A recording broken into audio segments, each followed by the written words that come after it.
안녕하세요. 이완희 목사입니다. 코로나 시즌을 맞이하면서 온 사회는 물론이고 한국 교회가 겪고 있는 고통은 말할 수가 없습니다. 일단 예배에 있어서 부자연스럽게 되었고 어, 예배를 정부가 이래라 저래라 하는 초유의 사태, 권력이 예배를 재단하는 초유의 사태를 맞이하게 되었습니다. 이런 상황 가운데서 참된 예배가 무엇이냐라는 질문도 함께 대두되게 되었는데 저는 한 사람의 목회자로서 우려를 금치 못하는 것은 이 세대가 예배의 본질적인 부분에 있어서 바로 알고 가려고 하지를 않고 자신들의 처한 상황 가운데서 임기응변식의 신학적인 정의를 내리고 예배에 대해서 그렇게 판단하고 따라가려는 모습들, 이런 모습들이 참으로 안타깝습니다. 그리고 그런 모습들을 볼 때 한국교회의 미래가 있을까라는 그런 우려가 되기도 하고요.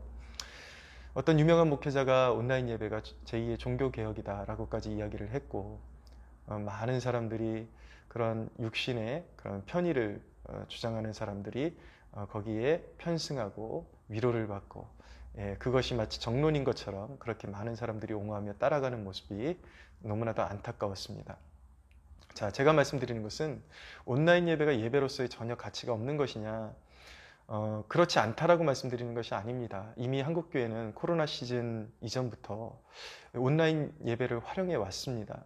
예배의 가치가 있는 것이죠. 경건의 가치가 있고 또 불가피하게 교회와 멀어졌던 사람들을 다시 교회로 유입할 수 있는 그런 하나의 간접적인 도구로서 없는 것보단 나니까, 그리고 하나의 또 전도의 도구도 될 수 있는 것이고, 그렇게 활용될 수 있고 예배의 요소를 갖출 수 있고 갖추고 있고, 그리고 어쩔 수 없는 상황 가운데서 분명히 활용될 수 있는 가치가 있는 것은 사실이지만, 그것이 하나님이 인정하시는 공예배로서의 가치를 가지고 있느냐, 이것은 완전히 다른 문제인 것입니다.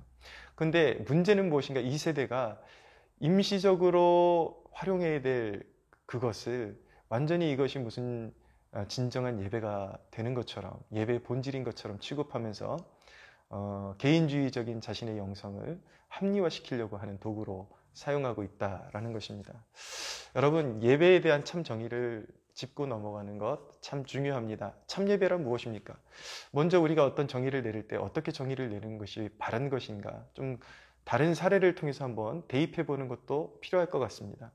자, 한 사람의 전인격이 형성되려면 영혼만 있으면 되는 것입니까? 인간은 영적인 피조물인데 인간이 영혼만 있으면 사람이 되는 것입니까? 영혼만 있어서 되는 것이 아니라 하나님을 경외하는 영적인 사람이 되어야 되지만 영혼과 그리고 육이 있어야 되는 것입니다. 몸이 있어야 전인적인 사람이 되는 것이죠. 참된 예배도 마찬가지입니다. 많은 사람들이 영과 진리로 예배 드리는 것이다. 거기까지는 맞아요. 누가 아니랍니까?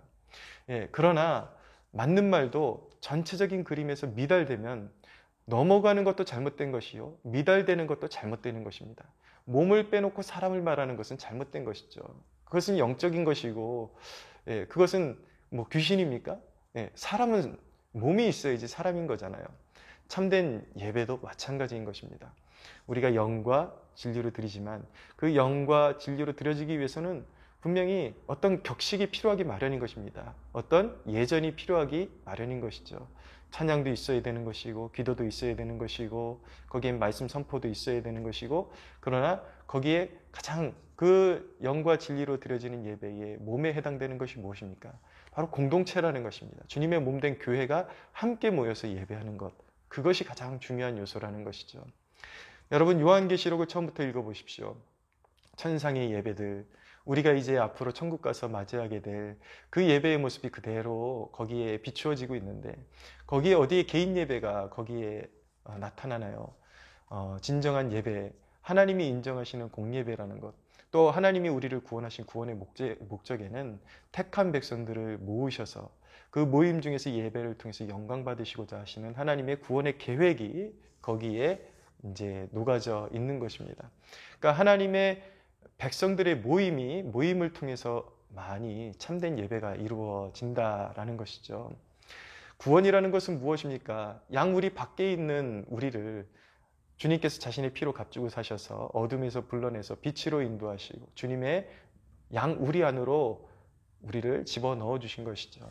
그러니까 구원은 개인적으로 받는 것이지만 구원은 개인적으로 구원의 문으로 예수님을 영접함으로 들어오는 것이지만 그 문으로 들어왔을 때 우리는 몸된 지체들과 함께 거하게 되는 것입니다. 양우리 안에 거하게 되는 것이죠.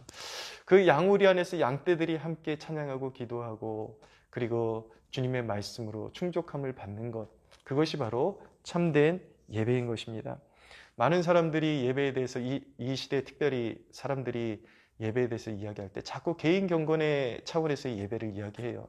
그것이 예배가 아니라는 것은 아닙니다. 예배의 요소가 분명히 있어요. 예배의 요소가 분명히 있지만 그것은 개인 경건의 차원인 것이지 하나님이 인정하시는 공예배의 차원에서 말해줄 수는 없다. 어떤 사람들은 자꾸 자기 혼자서도 성경 읽고 그리고 뭐 때론 누구 말씀 듣고 기도하는데 하나님의 임재가 느껴진다. 그러니까 예배다. 예, 그건 누구나 성령으로 거듭난 사람들은요, 누구나 다 느끼는 세계를 지금 이야기하고 있는 거예요. 하나님의 임재를 느끼고 개인 경건의 차원에. 어디 여러분 개인 예배만 하나님의 임재를 느끼게 됩니까? 길을 가면서도 우리는 거룩한 생각에 젖어 있을 때에 제 개인도 그냥 길을 가면서도 하나님의 임재를 느끼거든요. 그것도 분명히 예배의 요소예요. 그러나 그것이 예배함이 될 수는 있지만 그것이 주님께서 우리를 구원으로 부르셨을 때에 하나님의 백성들을 통해서 받으시기를 원하시는 공예배 차원에서 다루어질 수 있느냐, 이건 완전히 다른 차원의 문제라는 것입니다. 그것은 하나님이 인정하시는 공예배는 분명히 아니라는 것입니다. 우리가 어떤 정의를 내릴 때에 어쩔 수 없는 상황 속에서 그 상황을 통해서 정의를 내리는 것이 아니라 분명히 그것의 원본을 보고서 원래는 이거였구나, 그 원본을 충분히 고찰한 다음에 그렇다면 이 원본을 훼손하지 않는 상태에서 어떻게 임기응변식으로 이 불가피한 상황을 잠시 동안 모면할 것이냐, 그렇게 이제 접근을 해야 되는데 지금 이 세대의 문제는 무엇입니까? 원본을 알지 못하고 자기 멋대로 정의를 내려요. 그러니까 이제 뭐 제2의 종교개혁이다, 이런 엉뚱한 소리가 나오고 있는 것입니다. 여러분, 교회를 모르면 참된 예배도 알 수가 없게 되는 것입니다. 왜냐하면 교회를 떠나서는 진정한 예배가 일어날 수 없기 때문인 것입니다. 여러분, 종교개혁자들이 정의한 진정한 교회는 무엇입니까? 그리스도의 몸이죠. 성도의 양육기관인 것입니다. 교회를 이루는 양대 기둥이 있는데 그것이 무엇이냐면 바로 말씀과 성례라는 것입니다. 말씀과 성례전이 온전히 이루어질 때에 그것을 교회라고 이야기하는 것이고, 그 교회를 통해서 말씀과 성례를 통해서 하나님의 백성들이 모여서 양육받고 하나님을 찬양하고 높여드리는 그것을 통해서 참된 예배가 일어나게 되는 것입니다. 중요한 것은 무엇이냐면 참된 예배에는 공동체에 하나님의 백성들이 필요하고 그리고 진리의 말씀이 필요하고 그리고 참된 성례전이 거기에 반드시 필요한 것입니다. 자, 존 칼빈이 예배에 대해서 그리고 교회에 대해서 어떻게 정의했는지 잠깐 읽어드리겠습니다. 참된 말씀 사역과 성례를 간직할 때에, 이것이 진정한 교회라는 거예요. 참된 말씀 사역과 성례를 간직할 때에만이 참된 교회라는 것입니다. 근데 이 교회가 참된 말씀 사역과 성례를 간직하고 있는데 교만하게 그 회를 떠나는 자들은 반역자요 기독교에서 배도하는 자들로 간주하신다. 세상에나 이 회에서 떠나는 자들은 배도자라고 말씀하고 있는데 이 시대의 목회자들은 그 회에서 떨어져 나가는 것이 종교개혁이라고, 지금 종교개혁자는 전혀 반대의 이야기를 하고 있는데 참 말도 안 되는 그런 이론을 끌어들여서 그것이 종교개혁이다라고 그렇게 가르치는 그런 목회자들이 있습니다. 여러분, 공동체와 말씀사역과 성례와 그리고 말씀사역, 이것이 어우러질 때에 이것이 진정한 하나님께서 인정하시는 예배가 된다라는 것, 공동체를 떠나서는 진정한 예배가 이루어질 수 없다라는 것을 천명하고 있는 것입니다. 근데 자꾸 사람들이 이것은 공동체의 문제고 참된 교회됨의 문제인데 자꾸 건물이라는 어떤 프레임을 씌워요. 건물 안에 목회자들이 자꾸 건물 안에 모이게 하는데 그것이 본질이 아니다. 예, 건물이 본질이 아니고요. 그것은 자꾸 본질을 누군가가 왜곡시키는 것이고, 본질은 무엇이냐면 하나님의 백성들이 말씀과 성례를 위해서 모여야 되기 때문에 건물이 필요한 것입니다. 본질은 무엇인가? 건물이 아니라 성도의 회, 교회, 모임, 말씀과 성례, 이것을 위해서 모여야 된다는 것이죠. 그 모임을 통해서 하나님께서 하나님의 백성들 가운데 좌정하시고 양육하시고 그리고 그의 백성들을 보호하시며 사명을 주시고 세상을 이길 수 있는 힘을 주시고 그 교회를 통해서 또 세계를 선교할 수 있게끔 그렇게 성령의 능력을 부으신다라는 것을 알 수 있게 되는 것입니다. 근데 이것을 자꾸 왜곡시키고 엉뚱한 프레임을 갖다 대고 대입하고 그럼 본질에서 자꾸 어긋나는 엉뚱한 소리들을 자꾸 하고 있는 것이죠. 여러분, 권위를 부정하려는 시대의 풍조가 교회 안에까지 들어오게 되면서 이제 이 시대를 살아가는 그리스도인들조차 이런 영적인 권위를 다 무시하면서까지 본질을 무시하면서까지도 자기가 원하는 대로 모든 것을 정의하려는 그 풍조를 보이고 있습니다.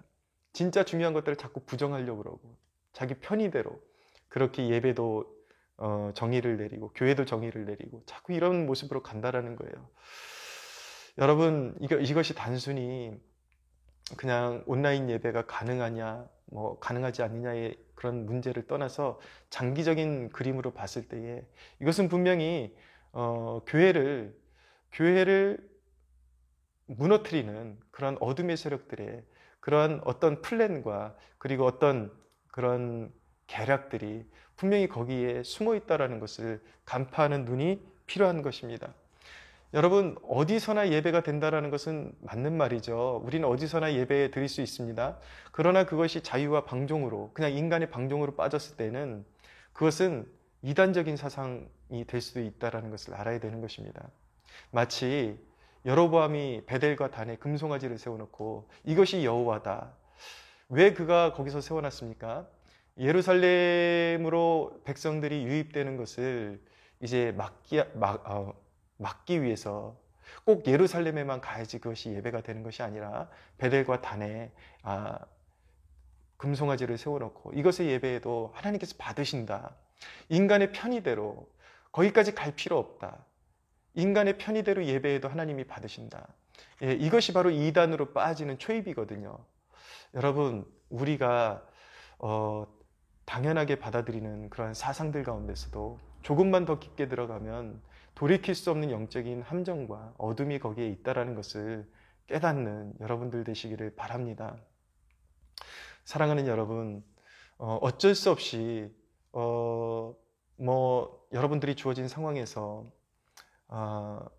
임기응변식으로 온라인 예배를 잠시 드릴 수는 있지만 그것이 분명한 예배의 본질은 아니다. 성도들이 모여야 예배가 되고 모여서 교회를 지켜나가야 거기에 선교의 비전이 태동을 하고 교회로서의 사명을 감당할 수 있다. 여러분, 이 사실을 잊지 마십시오. 시대는 여러분들을 자꾸 엄한 길로 여러분들을 끌어들일 것입니다. 교회를 해체시킬 것입니다. 하나님이 원하시는 교회에서 점점 멀어지게 할 것입니다. 여러분, 거기에 동요하지 마시고 여러분들이 주어진 상황에서 기도하시면서 빨리 한국교회가 회복되어지고 진정한 예배가 회복되어질 수 있도록 그렇게 참된 예배에 대한 이상과 그런 회복에 대한 꿈을 가지고 기도하면서 그리고 모이기에 힘쓰는 그런 하나님의 백성들 되시기를 바랍니다. 그리고 지금이라도 당연히 그냥 교회에서 멀어지는 것을 당연하게 생각하지 마시고 여러분들이 이제라도 주어진 여러분들이 속한 교회에 나가서 예배할 수 있는데도 불구하고 여러분들이 임의대로 떨어져서 그렇게 임시적인 방법을 사용하고 있다면 교회로 나가십시오. 하나님의 백성들이 있는 그 모임 가운데로 나가서 온전한 예배, 진정한 영과 진리로 드리는 예배, 하나님이 기뻐하시는 예배를 회복하는 여러분들 되시기를 축복합니다.